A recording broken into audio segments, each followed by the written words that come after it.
Hey everyone, it's Justine and welcome to a new video.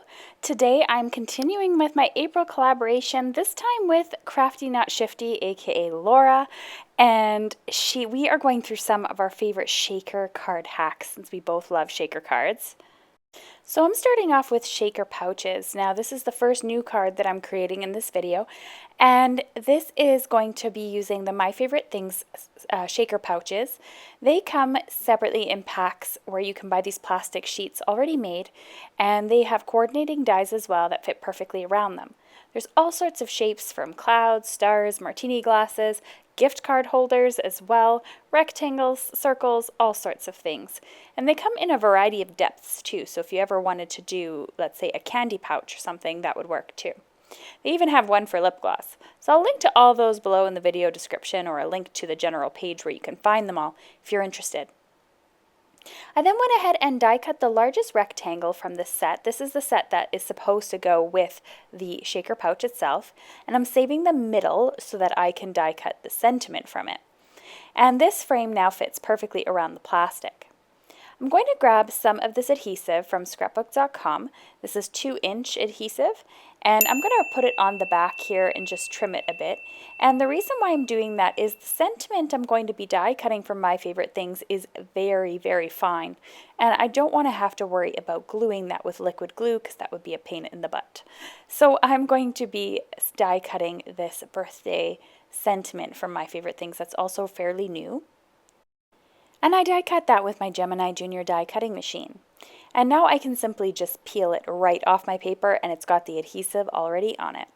So I am going to be putting this just directly on the front of my shaker pouch, because why not? And you know, you can add things on the inside of the shaker pouch, on the outside of the shaker pouch. Just want to make sure you want the sequins covering it or the beads covering the sentiment, or do you not want that? And that's going to determine whether you put it on the inside or the outside of the shaker pouch.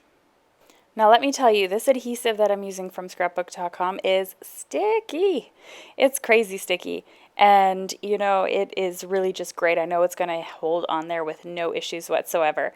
And it comes in a variety of sizes from 4 inches to I think 1/8 of an inch. And I have I think all of them now, and I've been using them so much lately, and I absolutely adore them. They're often on sale as well, so I'm going to link to all the sizes below in the video description.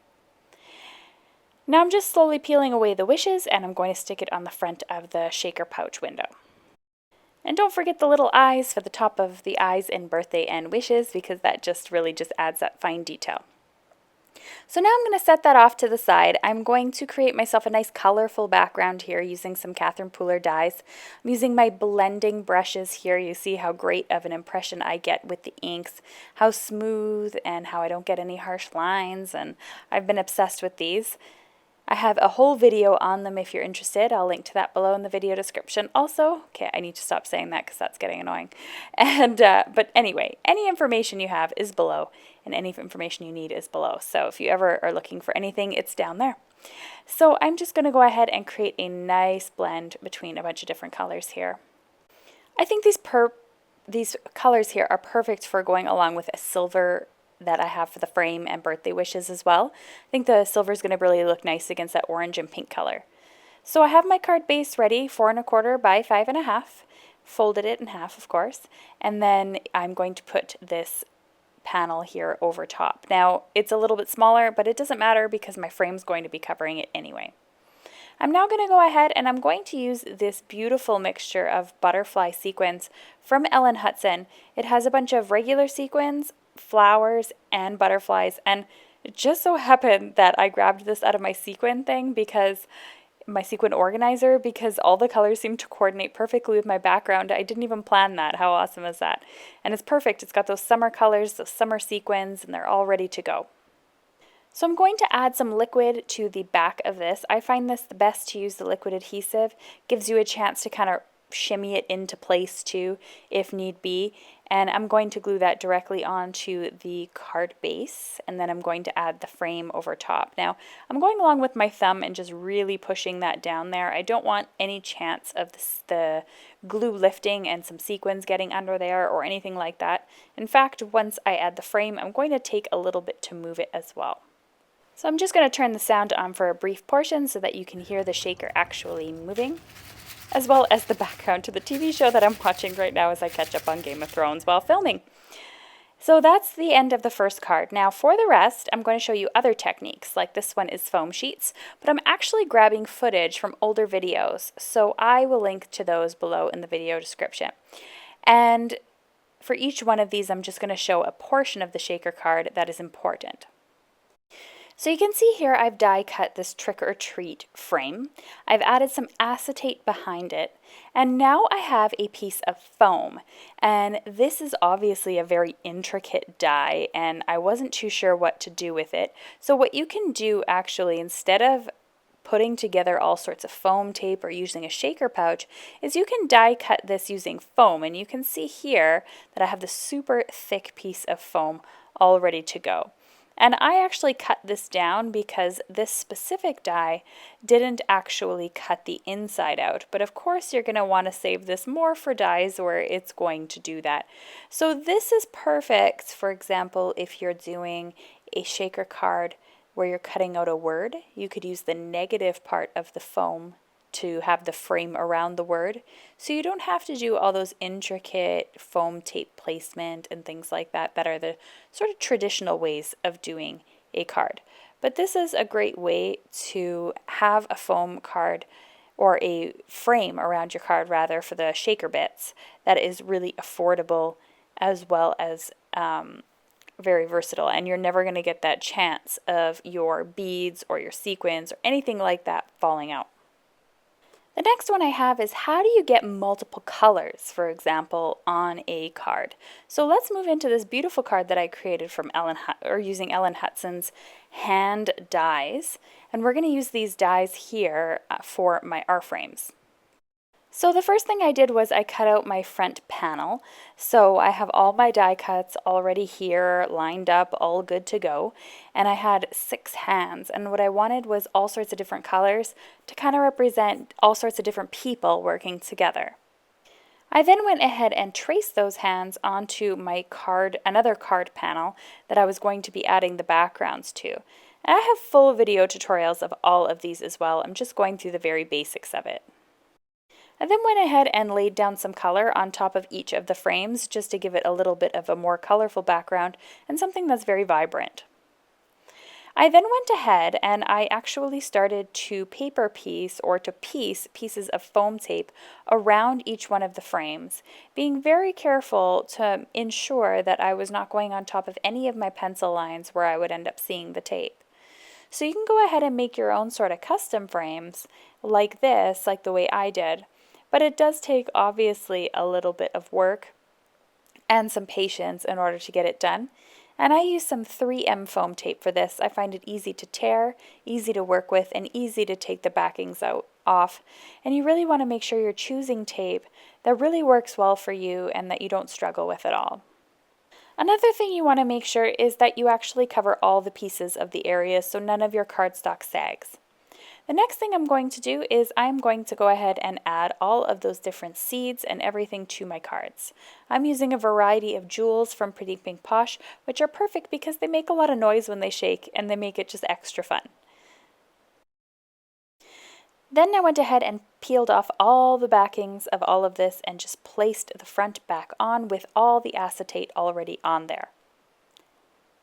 So remember, there is a layer of acetate between the beads and the hands that are die cut.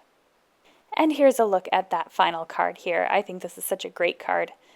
The next one is Unusual Window. So just so you know, you don't have to use things like a traditional circle or a traditional square or a traditional rectangle. And I realized I probably should have put this before the hand video because you just saw this technique in the hand video as well. But I did want to show off this card because it is my #1 ultimate favorite card of all time. So I went ahead and I die cut 3 of these butterflies, and they're a beautiful butterfly die from Concord and Ninth, and I'm making a number 10 card, which is a bit of a landscape style card and a long one. I pasted 3 pieces of patterned paper behind my dies to make that a little bit simpler. And I went ahead and I did the same thing as I did on my previous card, and I went and I traced the butterflies onto the card so I knew where they were going to be. I then went ahead and made my frames just like I did in the previous card with 3 different kinds of seeds. Now, don't forget, you could do colors, you could do seeds, you can do sequins, you can do glitter inside these, you can do candy or paper, confetti, whatever you want in your shaker. It really doesn't matter. The only thing you have to remember is to put acetate behind those butterflies, because for some reason I always forget to put the acetate, and then I have windows that don't have any glass and the bead's just going to fall out, and it's crazy. So anyway, I put those down, and then the acetate's there. I already put it on off screen, and it shakes so nicely. But what I thought would be cool was adding that die cut back on top, and that's what I wanted to show you. That was a little bit different than the previous video. So I went ahead and I added those butterflies, and I only glued the body of them so that the wings popped up. This is seriously the best card ever. I absolutely adore it. Someone very special got this card. Now for my last technique, I wanted to talk about how you can actually step up your shaker cards a little bit, and that's embossing on the windows. So I am using heat resistant acetate, as well as a Merry Christmas stamp from Mama Elephant. And I put the acetate inside my Misty. Now you can see how old this video is. I'm using a whole different craft mat. I'm probably in a different country as I'm creating this. And I add my stamp here right on top of the acetate. I'm using my magnet to help keep things down. And for this card here, it's so important, again, heat resistant acetate. Not all acetate can handle heat embossing. And you can do this on top of vellum, on top of, acetate, whatever you want. And then I just peeled this off. It obviously was going to come up with the clear thing there, and then acetate. And then I just stamped it using some Versamark ink onto the panel itself. I kept that tissue behind the window because I wanted to be able to see a little bit better what I was doing. And I colored it embossing tape. What is super imperative here is that you're using an embossing bag. I didn't own one at the time, so it was a little bit messy. And so when you cover it, it shouldn't be staticky because you've used that embossing bag and the static is now gone. For me, the static wasn't gone, and I had to use a dry brush in order to get it off. Just try and use minimal heat on the acetate. Heat up your heat gun as long as possible before putting it directly to the acetate so it melts quickly. Embossing powder will melt quicker on acetate than it will on paper because it heats up more, so you don't have to keep it on there long. So that's the end of this video as well. You can see that in the final product. Don't forget to check out Laura's video for some more shaker card hacks if you're interested. And here I have my face. You can subscribe to my channel. You can also check out one of the other videos that I'm suggesting here. And thank you so much for joining us today. Don't forget to like, subscribe, comment, and hit that bell so that you get notifications every time I post. Thanks so much for watching. Bye for now.